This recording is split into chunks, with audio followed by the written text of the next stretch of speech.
Ladies and gentlemen, I bring you a message of hope, not fear. A message that I hope will galvanize us all into much needed action. The problem is quite simple. Anarchy and chaos prevails in Washington, D.C. because the federal government has seized powers to which it is not entitled to and is passing masses of laws that are 100% unconstitutional. And when you get men setting themselves up as greater than the Constitution of the United States, you get anarchy and eventually tyranny. It's taken me 25 years to come to the conclusions that I have come to. And I want to tell you that one of the biggest things I discovered in my work was the existence of a supranational committee composed of 300 men. I came across this quite by accident when I was serving in Africa, in Angola, and I was given a series of documents which were only supposed to be handed in to top-level people. They were what we call above the top level of classification of intelligence documents. And there I discovered that whilst I thought I was in Africa fighting against the invasion of the communists, I was in fact fighting to introduce socialist regimes in the black African countries, and that I was actually working for a committee called the Committee of 300, also known in intelligence circles as the Olympians. In my book, The Committee of 300, which took 20 years of research, and incidentally, I was only a little bit behind with Karl Marx. He spent 30 years in the British Museum in London, where he got most of these things from. I point out that the British East India Company was the most powerful trading company in the world. They made their massive monies out of the dope trade. They first grew prime poppies in Kew Gardens in Kensington, London, got the best producing opium poppies. They then shipped them to Benares in India, where they began a massive plantation of poppies, opium producing poppies. They then used their famous sea clippers to transport the poppies in the form of raw opium to China. And by their military force, they imposed an opium policy on China that turned the Chinese nation into a nation of addicts. And they enforced this policy, which was known to the royal family and Lord Gladstone, the Prime Minister, and every one of the lords and ladies in England. And they made a massive, huge fortune. In researching these documents in India House in London, I came across some of the manifests of the old tea clippers and the numbers of kegs of opium they carried and the values. And I totaled up these things, and I found to my astonishment that if we took 1970 as an optimum year for profits in General Motors and Ford, in 1 year, the opium trade with China was 3 times the profits of the combined profits of Ford and General Motors in 1970. And this was shared by 300 people. That was the committee that ran the British East India Company. They all had equal voting rights. They could not outvote each other, and of course they were sworn to secrecy. The descendants of the British East India Company today run the United States. These 300 men in the Committee of 300 still run the world today with an iron fist. Their wealth is untold, cannot be measured. I know, I looked at some of the records that I could find in Italy, in Rome. I've done most of my work on location, and this has always been invaluable to me. And I came across the families in Italy who were called the Fondi, meaning the people who had all the money. They were all members of the Committee of 300, the Lucatis, the Recanatis, the Volpi du Miseratis. These people are so wealthy that they would make David Rockefeller look like a piker. That is how rich they are. And this is the committee that runs the world. Now, in my book, The Committee of 300, I name every one of them.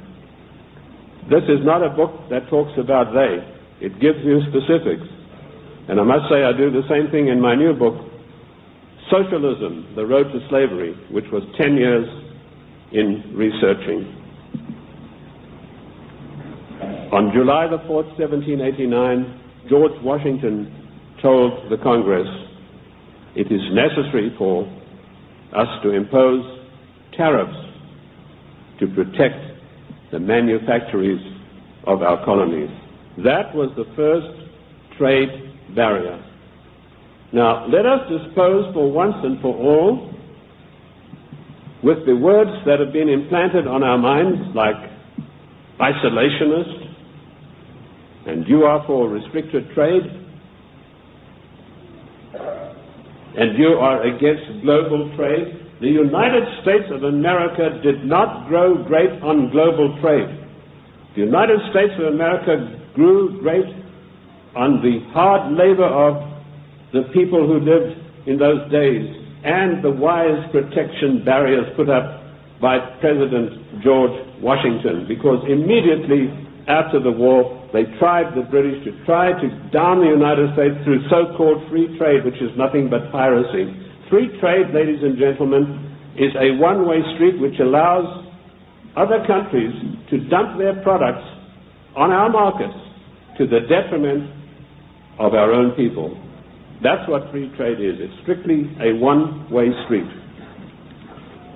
The trade barriers were increased by Lincoln, Garfield, and McKinley, and all three presidents paid with their lives for that policy.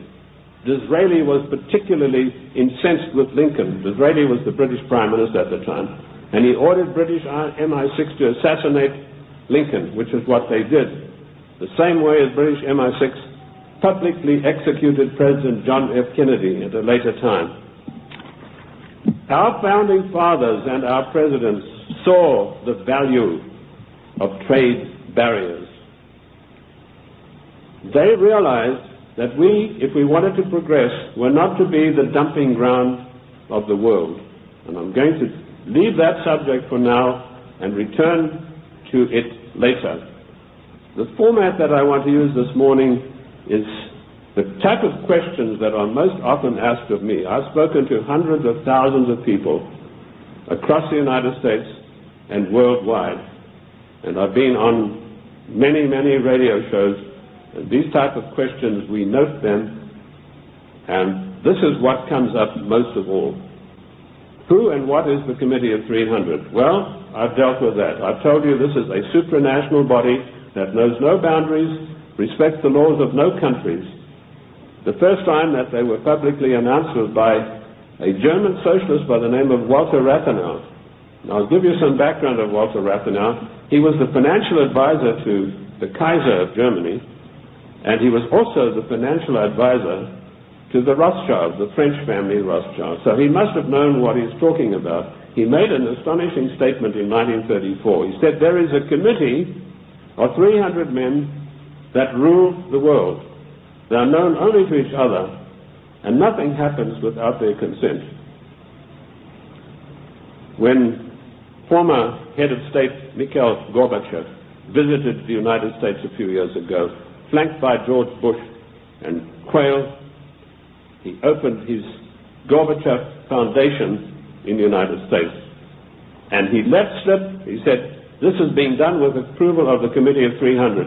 CNN cameras were on him. They immediately switched. Now, I wrote to CNN and I said, could I have a transcript of this program, which they said was available. I never got a reply.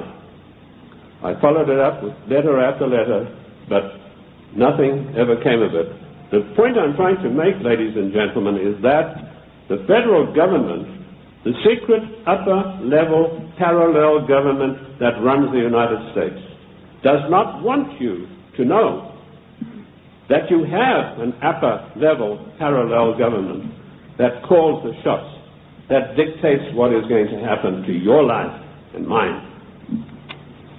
So that's how I found out about the Committee of 300. The next question is, what are their goals? Their goals are a one-world government, latterly called the New World Order.